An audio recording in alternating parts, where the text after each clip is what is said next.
You can either be a victim or you could be powerful, but you can't be both. And I'm going to explain why. The reason why I say that you can either be a victim or you could be powerful, because a victim is somebody that just rolls with life. Whatever thoughts come, just come. Whatever happens, just happens. But when you start to take inventory of your thought life and you start to say, you know what? I don't want to think like this no more. I don't want to be insecure no more. I don't want to live in fear no more. I don't want to live with depression or anxiety anymore. It's intentional. Change is intentional. And so now it's time for you to stop allowing your subconscious to drive, but you got to become conscious of what's going on up here. If you can become conscious of what's going on in your mind, and you will start to understand that you have power to change the narrative and the conversations that are taking place within. What's up, y'all, and welcome back to the Unleash You podcast, your number one podcast for growing in all things faith and self-development to promote healing, growth, and transformation. And so welcome back to episode 8 today, y'all.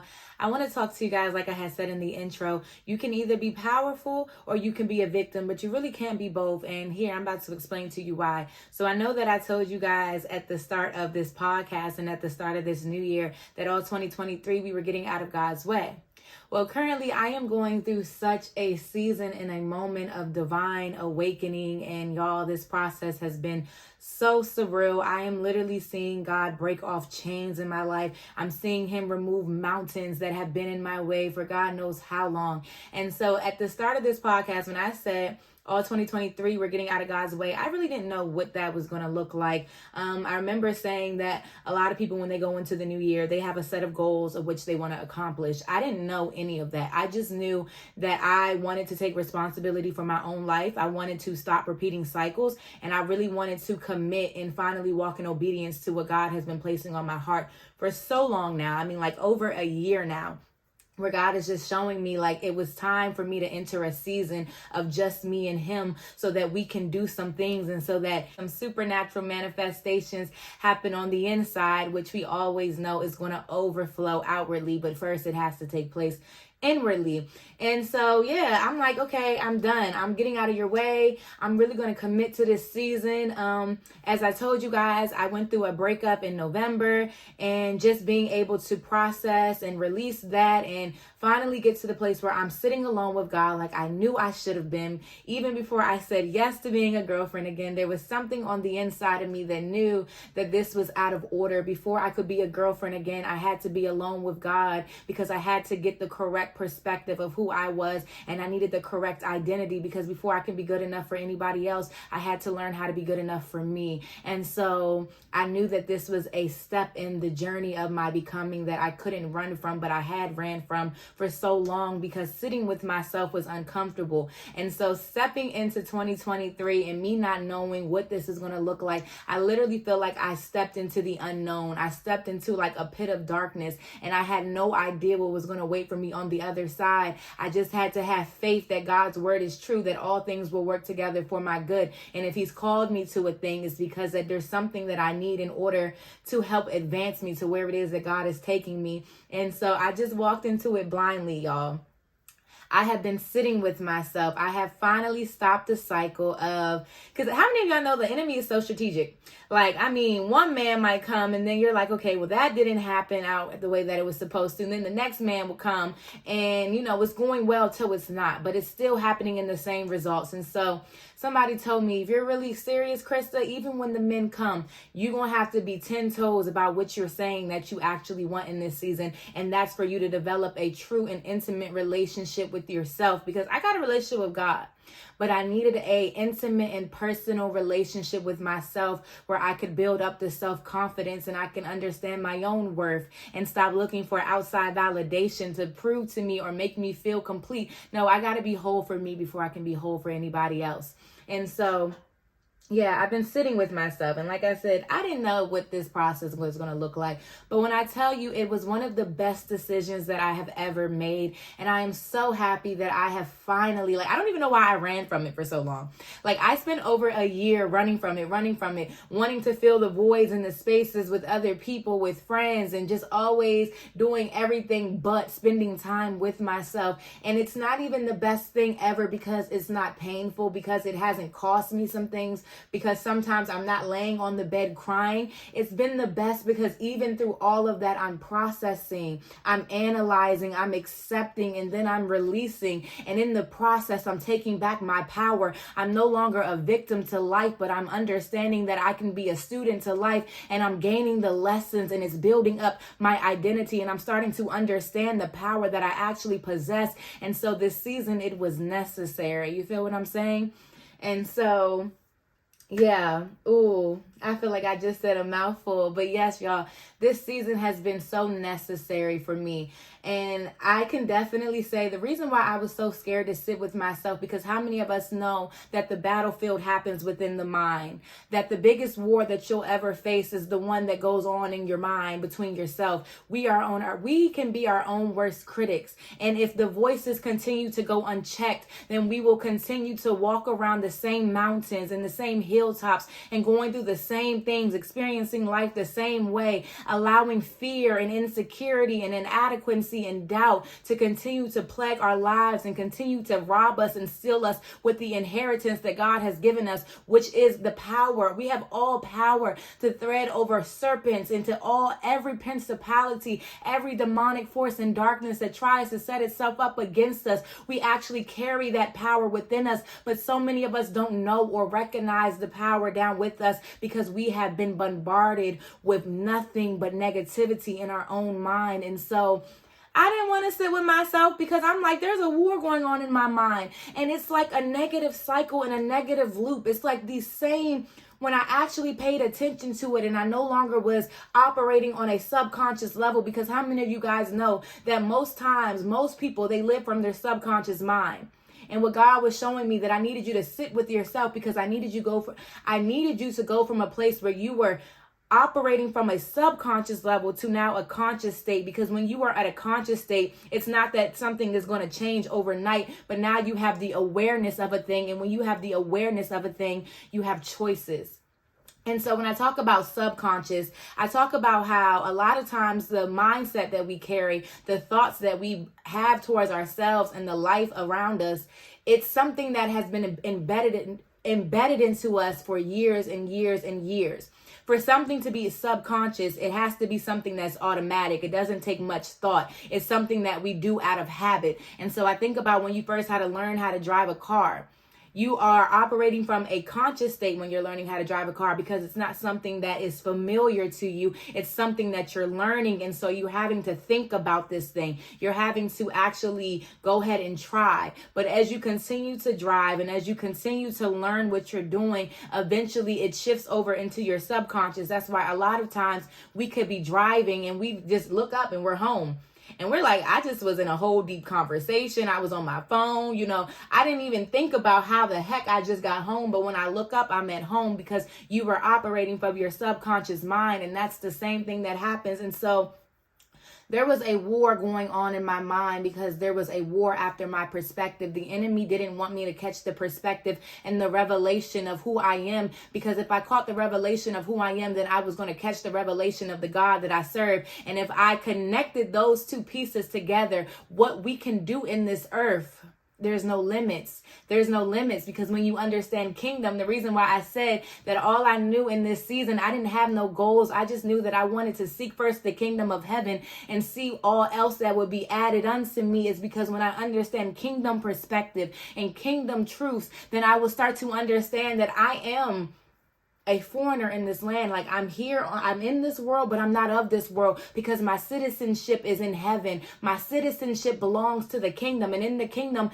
there is no lack. In the kingdom, there is supernatural power that is available to every citizen, every child and daughter and son of God. And so when you start to understand these things, you move different.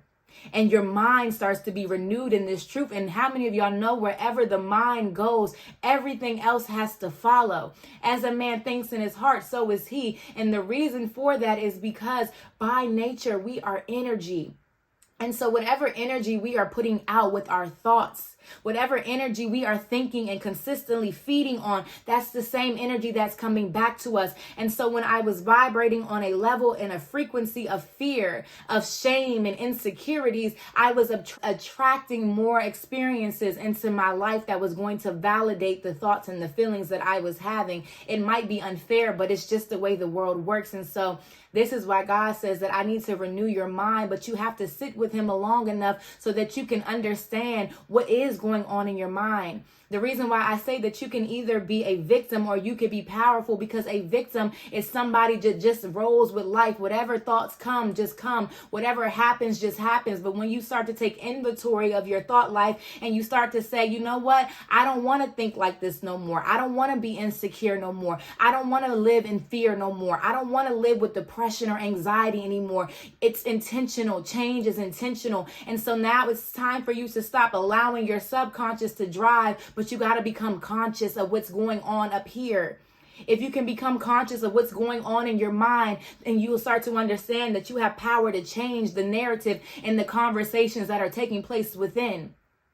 For so long, I had meditated on thoughts of lack. I had meditated on thoughts of something being wrong with me. I had meditated on my trauma. I had meditated on who walked away. I had meditated on all of these negative things, all of these low vibrational feelings, and it was keeping me stuck in a cycle of self-loathing. I became addicted to my own sad stories. I became addicted to my own stories about why I wasn't where I was, why I was the way that I was, and I had to take accountability. God said in this season, if you want to go from powerful, because how many of y'all know, if you follow me on Instagram or you've ever seen a video by me, I told you guys in August, God gave me a word. He brought to me Ephesians 3:20. Now unto him who is able to do exceedingly abundantly above all that you can ask or think, according to the power at work within you. Power stuck out to me. And so it was in seed form. How many of y'all know that everything that is happening in your life, it happens as a seed? That's why God says faith the size of a mustard seed. When you have anything, it comes in seed form, but we are in charge of nurturing, multiplying, and magnifying the seeds that God gives us. We might have potential, but potential will come in seed form. We might have power, but power comes in seed form. But God says the work that he started in you, he will be faithful to see it to completion. All you got to do is hold on. You got to know how to fight and stand firm and know that eventually the harvest will come. But okay, I'm getting off the topic. So as I was thinking about God's power and I was just really meditating on what that actually looks like, it began to be multiplied unto me. And I started to be able to really sit with myself and really address why I had these low negative and vibrational thoughts towards myself, why I was always plagued by shame and fear and insecurity and inadequacy. And I was able to connect the dots all the way back to childhood. And so this was me knowing how to process it, because in my mind, I was tired of being a slave to my own thoughts. It's like being stuck it's like being stuck in prison, but in your own mind. And it's like your thoughts are set on this negative loop and it just replays over and over and over again. And how many of you guys know that every thought has an emotion connected to it? So every time that the negative thoughts would start, I would end up in a negative place and I would start reflecting. I would then start reacting what was going on the inside, and it would start to overflow what was going on the outside. And I was even projecting it onto loved ones. I was accusing them of judging me, or them not seeing me as worthy, of them not thinking that I'm good enough, or them thinking that something's wrong with me. But the whole time I was really thinking those things about myself. And so I was perceiving the world from the way that I was viewing myself. And that's why your self-concept is so important. The reason why I talk about, in order for you to become everything that God has called you to become, you have to heal your self-concept. The way that you view yourself affects your relationships with other people. And first and foremost, it even affects your relationship with God. Like I told you guys, when I seen myself as insignificant, when I seen myself as unworthy, I approached God in the same manner, and it broke God's heart, because God says that I've called you to be the head and not the I called you to be the head and not the tail, above and not beneath. When I look at you and I see worthiness. I see who I created you to be. I see somebody powerful. I see somebody with potential to maximize all that I place on the inside of them. And so it breaks God's heart when you don't even look at yourself the way that he sees you. When you start to understand that you are loved and you're loved fully, and you can have permission to love yourself fully, you will then be able to do the second greatest command. Well, and the first, to love the Lord your God with all of your heart, mind, body, and soul. And the second, they're like it, to love one another as you love yourself. But it starts with how you view yourself. Your self-concept is so important. And so we have to really just know how to take our power back, because I had been a victim for so long. Like I said, we get so trapped in familiarity. A lot of times we stick to what's familiar because it's comfortable. And it's uncertain to go the opposite of what you know.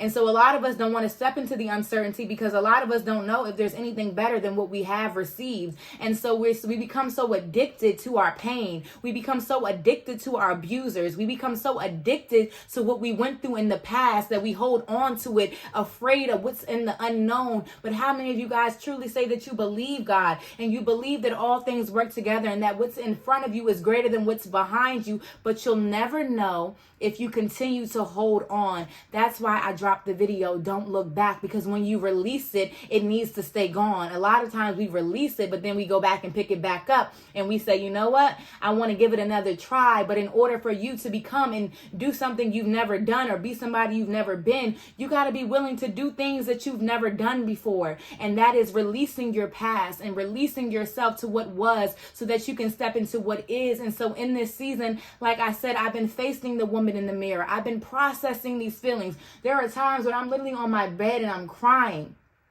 I'm crying because it's so uncomfortable. I'm crying because the memories of what happened to me are coming all back to me. But then in the process of me crying, I start laughing, because I understand that in order for me to release it, I gotta feel it. And so I'm crying because I'm taking back my power. I'm no longer running away. I'm no longer shrinking myself back. I'm no longer just saying, well, this is just who I am, and this is just the way that it's always going to be. I'm allowing myself to feel myself through the hard truths. And in the process, I'm literally taking back my power. And I'm saying, okay, you know what? I dealt with this. I released this. I processed through this. And now I can set it aside and I can move forward, and I can cultivate the truth of what the truth is to me. So how many of you guys know that God has given you all power and authority to cast out thoughts that do not belong, to cast down thoughts that do not resonate with the truth of who you are and who God is? And so if we look at 2 Corinthians 10:3-5, it says, for although we live in the flesh, we do not war according to the flesh. For the weapons of our warfare are not carnal, but mighty through God to the pulling down of strongholds, casting down imaginations and every high thing that exalteth itself against the knowledge of God, and bringing into captivity every thought to the obedience of Christ. Whew. Our weapons are not carnal. Our weapons are not carnal. This is a spiritual battle. This is a spiritual matter. In order for you to do something you've never done, you have to recognize that you have power to change your thought life. You have power to cast aside every vain imagination, to let go of worry, anxiety, fear, depression, inadequacy, everything that has been telling you lies. You have the power and you have the authority to go a different way, to pick new thoughts. And it all comes down to your meditation. What are you meditating on? What things are you fixating yourself on? Whatever a man thinketh is, so is he. And so you have to start meditating on new thoughts. In this season of me sitting with God, I have been allowing myself to meditate on new truths. The more that I fill myself up with the word of God and the truth of his word about who I am and the power and the authority that I actually have, and I start to understand the God that I serve, the reason why he says everything that exalted itself against the knowledge of God, that he is all powerful, that he is all knowing, and that I have an inheritance in Christ because he is the King of Kings, the Lord of Lords, and he has adopted me unto his own. I am now a daughter, and because I am a daughter, I understand that I live in the realms of kingdom. I have no lack. There is no lack, and there is an abundance that is attached to me. I have an abundance, an inheritance attached to me, and he has given me power. And so now the power comes through meditating on the word of God. The word is alive and active, and those who feast upon it shall receive the power of it. And so if you need love because you struggle with feelings of unworthiness, then you need to be looking up scriptures, and you need to be meditating on sermons and songs that confirm who you are, that fill you up with worthiness, that approve and affirm your identity in who you are. Fill yourself up in God's love. Too many times I thought that God was this evil dictator, and too many times I thought that he was just this person that was looking to judge me because I wasn't perfect, but God doesn't operate like that. The more you get to know this God, the more you get to receive his love, the more that it overflows and it activates something supernatural down on the inside of you. And so for 3 days, God told me to meditate on his love for 3 days. And I did that. And I tell you guys, like, my life has shifted. Every chain of lack, every chain of insecurity, every mountain and cycle that I found myself in, it just vanished. Because I changed my meditation. I changed what I choose to focus on. And whenever these thoughts would try to come up and try to condemn me and make me feel less than, I said, you know what? That's not the truth. I didn't meditate on it. The moment that it came, I cast it to the side and I turned on something that was going to affirm the woman that I'm becoming. And so whatever you're filling yourself with, whatever you're meditating on, whatever you're allowing into your space, those are the things that are going to be reflected into your day-to-day life. Those are the things that are going to continue to shape the reality around you. You have power to change the narrative. You have power to change your story. But in order for you to do that, you have to change your meditation. You have to change what you feed on and what you allow in your spaces on a consistent basis. Whatever you are filled with is what's going to overflow. And so if you're filled with negativity and you're filled with gossip and you're filled with all these low vibrational things that the world has to offer, then those are the things that are going to overflow on the inside of you. That's the thing that's going to take up your thought life. But when you fill yourself with power, when you fill yourself with love and joy and peace, and you start to really understand the God that you serve, then you start to walk and you start to understand abundance.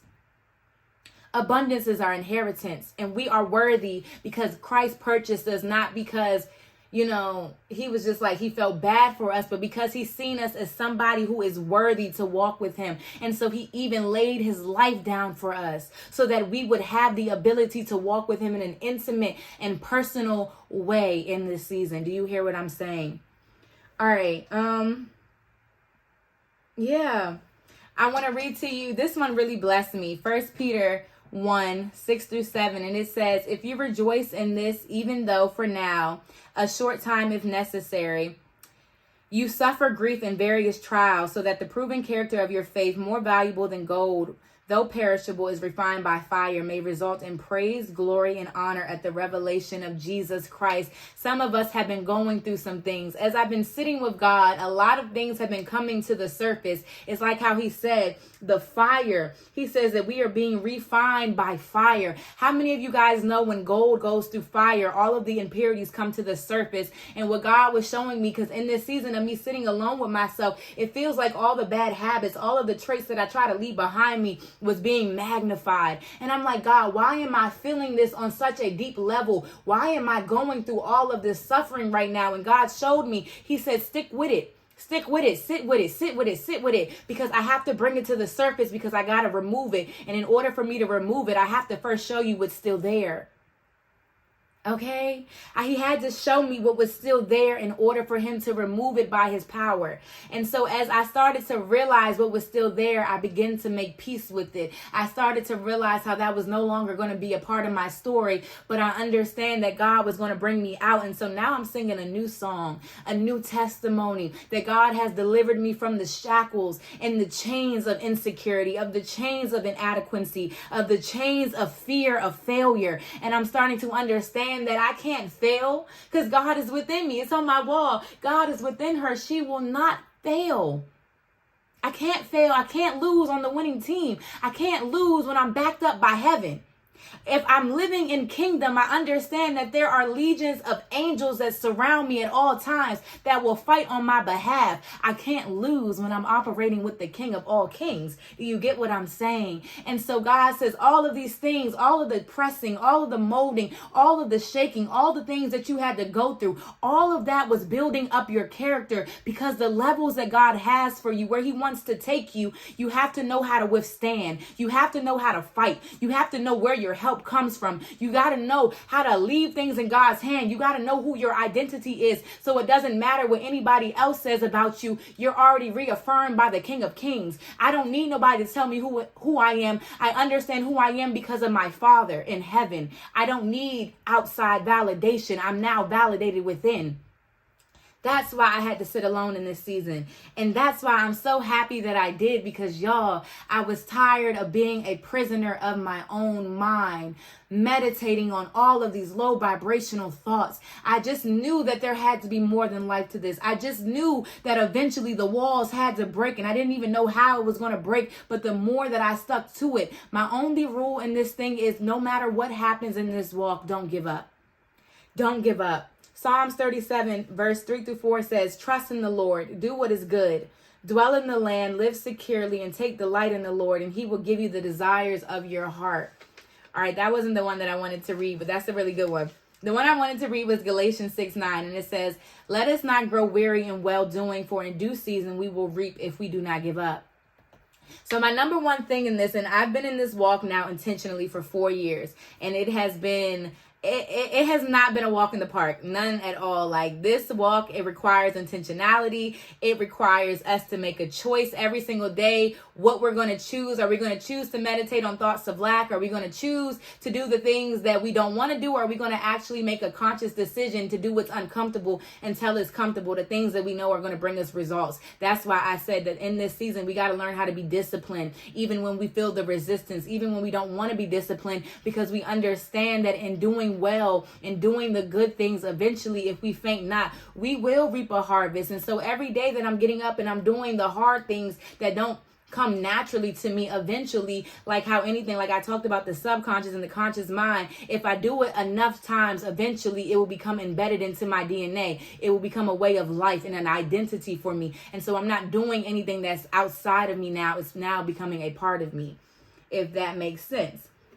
So it's like weight building. When I think about, because I weight train in the gym. So when I think about weight training and I think about the pressure that God allows into our life and the pressures that I had to go through in this season and how it was breaking down my muscles. But the reason why it had to break me down before it could build me up is because that it knew that in return, the moment that I started in choosing and feasting and meditating on the right things, that I would be built up even stronger, more resilient, and more empowered to push forward into the thing that God has for me. All right, that's all I have for you guys. Yeah, you can either be a victim or you could be powerful, but you can't be both. It's time that we make a decision. It's a choice every single day to choose what we're going to meditate on, to choose what we're going to allow our thoughts to be consumed with. And it's a choice to cast down every vain imagination that tries to set itself up against us. It's a choice to sit there and deny depression and anxiety. It's a choice to no longer allow the same sad story rehearsal that has kept you bound in the past. It takes a decision to say, no longer will I identify with that, but I'm now going to meditate on a new truth until it becomes my identity. All right, and I love you guys, and I will see you guys on the next episode. Take care.